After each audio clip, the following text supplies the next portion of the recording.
और जरा जान लेते हैं ताज़ा हालात मौके पर क्या बने हुए हैं। हमारे दोस्त सहयोगी हैं इस वक्त, ज़्यादा जानकारी लिए मनीष हैं हनुमानगढ़ से, उनकी मौजूदगी है, और जालौर से हैं भरत इस वक्त हमारे साथ। पहले मैं मनीष आपके पास आ रही हूँ, हनुमानगढ़ का रुख करेंगे। ज़रा बताएं हनुमानगढ़ की ताज़ा स्थिति क्या बनी हुई है अभी, और इन हालातों से निपटने के लिए क्या तैयारियां अभी क्या कर रहा है प्रशासन? जी बिल्कुल। जिस तरह से कल से लगातार मूसलाधार बारिश का दौर जारी है, उसके बाद जब दिन में कल पूरे दिन जब तेज बरसात थी, उसी के तहत कल देर रात को भी तेज बरसात का दौर शुरू हुआ, जी। जिसके बाद से जिला मुख्यालय की लगभग सभी जो सड़कें हैं वो पूरी तरह से जलमग्न नजर आ रही है। पूरी रात के अंदर लगभग 90 बारिश की जो सूचना है वो जिला मुख्यालय पर, वहीं लगभग 125 बारिश जो टिब्बी क्षेत्र के अंदर बरसी है। ये जो बारिश बरसी है, ये इसने चारों तरफ जो है सड़कों के ऊपर पानी पूरी तरह से भर रखा है। जो लोकल बॉडी है उनकी जो तमाम जो बारिश को और मानसून को लेकर जो तैयारियां करने का जो दावा था, उसकी पूरी तरह से कल रात की और कल दिन की बारिश ने पोल खोल कर रख दी है। वहीं दूसरी ओर घग्गर के अंदर भी लगातार जिस तरह से 5,000 क्यूसेक पानी चल रहा है और लोग घग्गर में जो बाढ़ की आशंकाओं के बीच में भयभीत नजर आ रहे हैं। ऐसे में जिस तरह से कल से हुई भारी बारिश के बाद में वहां भी जल स्तर बढ़ना तय है। ऐसे में देखना यह होगा कि जब शहर का जो मुख्य जो सड़कें हैं वो अपने जलमग्न पीछे की है। तस्वीर एक बार दिखाएं मनीष। मैं पीछे देख पा रही हूँ इतना पानी है कि वाहन जो है रेंग रेंग कर चल रहे हैं, और ये देखिए ई रिक्शा यहाँ पर गुजर रही है, गाड़ियां निकल रही है, बस निकल रही है। ये देखिए, ये जो सामने ऑटो जा रहा है इसके हालात देखिए, टायर लगभग पूरे डूबे हुए हैं। वहीं जो उस तरफ से जो सवारी वाहन एक आ रहा है, ये 3 जो युवक एक बाइक पर जा रहे हैं। देखिए किस तरह से ये लोग संघर्ष करते हुए नजर आ रहे हैं। जो पानी है, इस पानी के अंदर जो सड़क है, एक तरफ जहाँ सड़कों पे पानी भरा हुआ है, दूसरी ओर जो खड्डे हैं वो भी लोगों ने ना कहीं परेशान कर रहे हैं, क्योंकि पानी के अंदर जो खड्डे हैं उनका अंदाज नहीं होता, जिसके चलते लोगों के चोटिल होने की भी बात सामने आ रही है। वहीं जो तेज बारिश कल देर रात से चल रही है, कल दिन में एक पीलीबंगा गांव के अंदर एक घर की छत भी गिरी थी, जिसके अंदर वृद्ध माँ बेटा घायल हो गए थे। वहीं देर रात में बारिश हुई है, उसमें भी रावतसर क्षेत्र में और एक जो लोकल पीलीबंगा इलाके के अंदर भी एक जो दीवार और एक छत गिरने की सूचना है, जिसके अंदर 4 लोग घायल हुए और एक छोटे बच्चे को हायर सेंटर भी रेफर किया गया है। तो निश्चित तौर पर जो कल से जो बारिश का दौर शुरू हुआ है, इसने कहीं ना कहीं जो लोग हैं उनको बुरी तरह से न सिर्फ परेशान किया है, बल्कि जो रोजाना का जो जनजीवन है उसको भी बुरी तरह से प्रभावित कर रखा है। ठीक है जीवनी मनीष, आप रहिए मेरे साथ और तस्वीरें भी दिखाते रहिएगा साथ ही साथ। इस बीच हम चलते हैं जालौर, जहां पर मौजूद है भरत। भरत, जरा यहाँ का ताज़ा अपडेट क्या है, क्या कह रहा है आने वाले दिनों को लेकर मौसम विभाग, और अभी की ताज़ा स्थिति क्या है?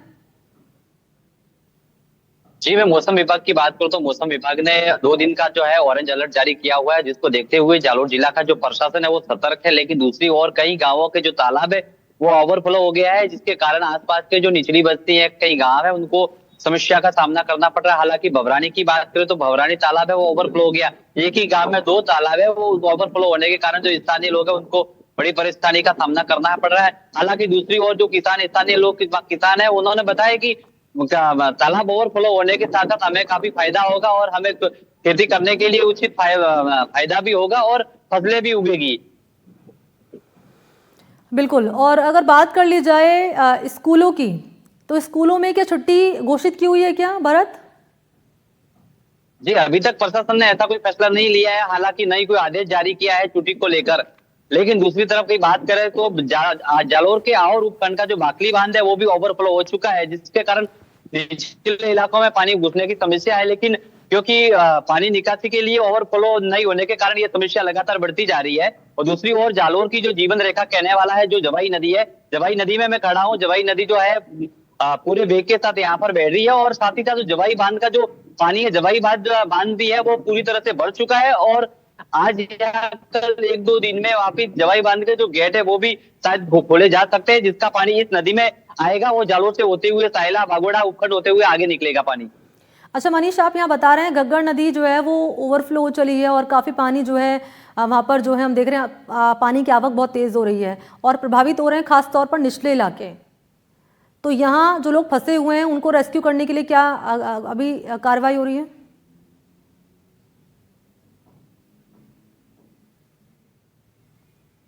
अंदर जो बारिश हो रही है उससे जो पानी जो घग्गर के अंदर आ रहा है वो हनुमानगढ़ के अंदर लगभग 5,000 क्यूसेक अभी तक पहुंचा है। जब तक घग्गर तटबंधों के अंदर से बहेगी तब तक आम लोगों को परेशान नहीं करेगी, जो स्थानीय है उनको नहीं परेशान करेगी। लेकिन जिस तरह से कल जो भारी बारिश का दौर टिब्बी और हनुमानगढ़ क्षेत्र के अंदर रहा है, उससे जो रिहायशी इलाके हैं उनके अंदर जल भराव देखने को मिल रहा है। ऐसे में घग्गर के अंदर भी ये पानी जाएगा, लेकिन घग्गर का जो पानी है वो जब तक घग्गर के तटबंधों के अंदर से बहेगा तब तक लोग सुरक्षित है। ठीक है मनीष और लेकिन भरत, जिस तरह से बहुत बहुत शुक्रिया आप दोनों का। ताज़ा हालात आप दोनों ने बताए कैसे बने हुए हैं जालौर में और हनुमानगढ़ में, और इसको निपटने को लेकर क्या तैयारियां फिलहाल। शुक्रिया आप दोनों का। और जयपुर की बात जरा करें, यहाँ तो देर रात जमकर बारिश हुई है। बारिश से एक और जहाँ गर्मी से राहत मिली तो दूसरी तरफ परेशानी भी बढ़ गई है। खराब ड्रेनेज सिस्टम के चलते कई इलाकों में जलभराव जैसे हालात हो चले हैं। जयपुर के राजा पार्क इलाके में बारिश के बाद सैलाब आ गया। सड़कों पर जलभराव के साथ कई इलाकों में सड़कें भी टूट गई। सड़क में दोनों ओर लगी इंटरलॉक ब्रिक्स उखड़ गई। जलभराव के चलते वाहन चालकों को काफी दिक्कतें पेश आई।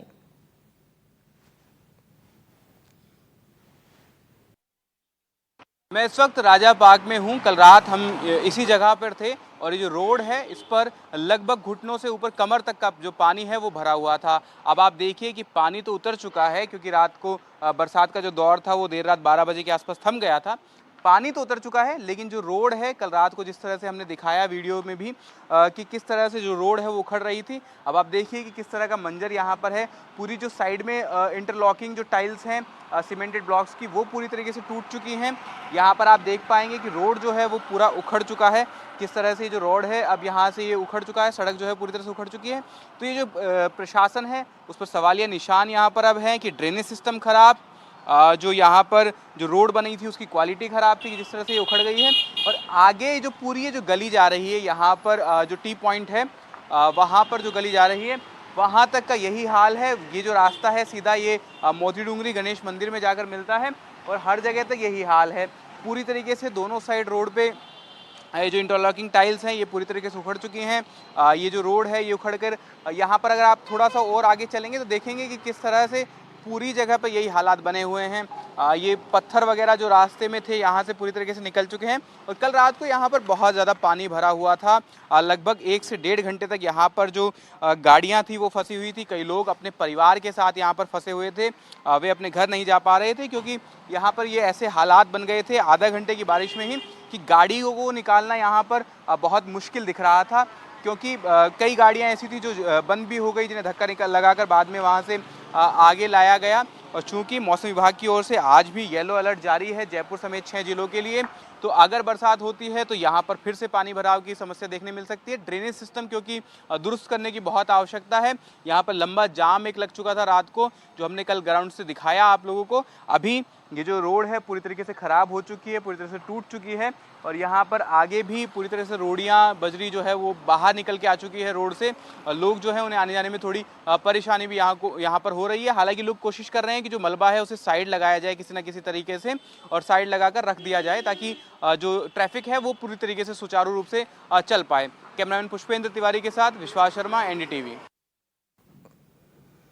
तो बीकानेर में हुई बारिश के बाद लोगों को तपन और उमस से राहत मिली है यहाँ, और सुबह से जमकर बारिश हो रही है। बारिश के बाद कई इलाकों में पानी भर चुका है। अच्छी बरसात से मौसम में जहां ठंडक हुई है वहीं किसानों के चेहरे भी खिले हुए नजर आए।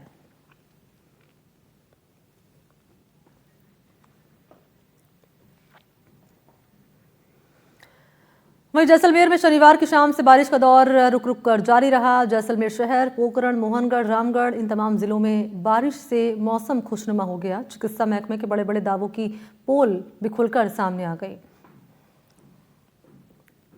हमारा आयोजन हमने ये इंश्योर कराया है कि हमारी छोटी छोटी चौकियां लग जाएं ताकि अगर किसी को कोई समस्या हो तो किसी भी पुलिसकर्मी को रेडिली अप्रोच कर पाए। हमने जाब्ता सिविल में भी रखा है, यूनिफॉर्म में भी रखा है ताकि ऐसे कोई भी अप्रिय घटना घटित ना हो। अगर कोई ऐसे असामाजिक तत्व भी है उन पर भी निगरानी जारी रहे। और जैसा कि साहब ने बताया था कि हम इंश्योर कराएंगे कि सुरक्षा की दृष्टि से एक बहुत ही भव्य रूप से और सारी चीजों को प्राथमिकता पर रखते हुए ये मनाया जाए। वहीं धौलपुर में जोरदार बारिश से पार्वती बांध के कैचमेंट एरिया में पानी की आवक के चलते बांध पानी से लबालब हो गया है। जल संसाधन विभाग ने तड़के बांध के 4 गेटों को खोलकर पानी की निकासी में जुटा हुआ है। बांध के गेटों को 2 फीट खोलकर 4,500 क्यूसेक पानी नदी में छोड़ा जा रहा है। नदी का जलस्तर बढ़ने से बसेड़ी, सैपऊ, धौलपुर, राजाखेड़ा उपखंड के कई गांवों में बाढ़ जैसे हालात हो चले हैं। बांध के कैचमेंट एरिया में जोरदार बारिश होने की वजह से जल संसाधन विभाग ने रविवार तड़के 4 गेट 2 फीट खोलकर करीब 4,500 क्यूसेक पानी पार्वती में रिलीज किया है। हम पार्वती पर यहाँ पर मौजूद हैं। देर शाम तक 4 फीट तक इस पर पानी की चादर चल सकती है, ऐसा सिंचाई विभाग यहाँ पर बता रहा है। हालांकि ये पुराना सड़क मार्ग है बाड़ी को जोड़ने वाला, तो अभी तक हालात सामान्य है, लेकिन देर शाम तक इस पर करीब 4 फीट की पानी की चादर चलेगी। इसके अलावा शखवारा रपट मार्ग, मालोनी खुर्द रपट मार्ग, नादौली रपट मार्ग, ये कई रपट मार्ग ऐसे हैं कि इन पर भी पानी की चादर चलेगी। तो कह सकते हैं जिला मुख्यालय से कई गांव का संपर्क कट सकता है। औसत अभी तक धौलपुर जिले में 122% कह सकते हैं यहाँ पर बारिश हो चुकी है। मौसम विभाग पूर्वी राजस्थान में लगातार भारी बारिश की चेतावनी यहाँ पर हो रही है, दे रहा है, और स्थानीय प्रशासन अलर्ट मोड पर है। जो पार्वती के तटीय गांव हैं, संबंधित हल्का पटवारी, आपके गिरदावर और सरपंचों को निगरानी रखने के लिए पाबंद किया है। इस आपदा की अगर किसानों की यहाँ पर बात की जाए तो खरीफ फसल है, बाजरा, दलहन, तिलहन, ग्वार, ज्वार, मूंग, मोट, मूंगफली, इसके अलावा गन्ना, ये सभी फसलें पूरी तरह से चौपट हो चुकी हैं। सबसे ज्यादा अन्नदाता इस चपेट में आया है। वहीं अन्य लोगों की बात की जाए तो शहर की करीब 2 दर्जन ऐसी कॉलोनी है कि जो पूरी तरह से पानी की चपेट में है। तो कह सकते हैं इस आसमानी आफत से हर सेक्टर इससे प्रभावित हुआ है। धौलपुर से नीरज शर्मा, एनडीटीवी के लिए।